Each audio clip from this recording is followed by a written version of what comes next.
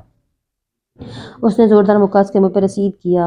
وہ وار اس قدر زبردست تھا کہ وہ کتنے ہی لمحے سنبھل نہیں پایا۔ ہونٹ بری طرح پھٹ گئے، جس سے خون رس کر زمین پر ٹپکنے لگا۔ بے قصور اور تو انسان کی کھال میں چھپا بھیڑیا، تو جانتا ہے نا تیرے ان آغا کو اور تیرے بھائی سالکوں کا تیرا انم ہو گیا تو تیرے اپنے ہی ہاتھوں سے تیسرے سینے میں گولی